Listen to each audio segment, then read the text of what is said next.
On 22 March 2017, a terrorist attack took place in the vicinity of the Palace of Westminster in London, seat of the British Parliament. The attacker, 52-year-old Brighton Clyde Massoud, the man who brought carnage to the capital, injuring more than 50 people, 4 of them fatally. It is believed that the attacker had spent several days at one hotel before committing Wednesday's atrocities. The hotel is now confirmed, and the name is called Preston Park Hotel, which is in the city of Brighton in the UK.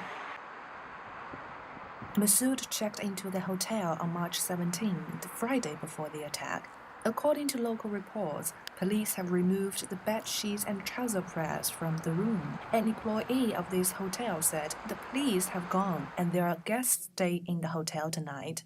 So is this issue affect people living in Brighton? Let's hear more reports from our reporter. Westminster killer Clyde Massoud stayed in Brighton 4 days prior to his deadly attack, so he could carry out a test run. How is that affecting the population of Brighton? And in particularly, what the influence has been brought to Muslim people living in Brighton, as the attacker had been found out was a covered Muslim.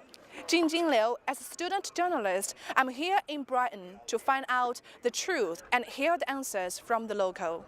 Well, it's terrible, but it's every major city in the world, isn't it? It's got it, so it's the world we live in.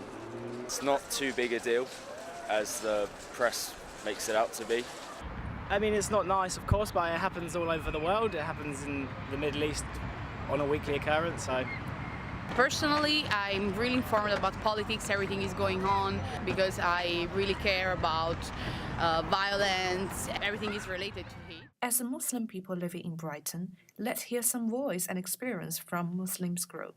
I think it's very, very sad that people nowadays, they can't feel safe even going out and living their lives normally. I was really shocked to know about the attack because luckily I was in London, but then when I know that there's an attack happened in London, and then my family was really shocked and they called me, and then, oh my God, even London. I think it's terrible, and I hope it won't be happen again in the future. According to the Metropolitan Police Acting Commissioner for London, hate crime against Muslims has increased in the wake of the attack in Westminster. But Islamophobia monitoring group Tell Mama says it's been no such evidence. In Brighton and Hove, there is a Socialist Workers' Party, which is an organization that anti-racism group called Stands Up to Racism. Last Tuesday, they organized a picnic at the Level Garden in Brighton and gathered the people who care about racism issues together to share their opinions, particularly based on Islamophobia situation in the UK after the attack in London. What is their feeling about other people's judgment on Muslim people? From some people's perspective, most of Muslims are terrorists. What do they think about that? I feel ashamed, the British people, that they haven't learned how to accommodate different people from different parts of the world who come from terrible situations, and they don't think about the suffering that they've experienced. My first thought was that how sad is more innocent people dying. My second thought was about the use of the word terrorism, because they choose when to use that word. The attack in the heart of London, police were treating it as a terror incident.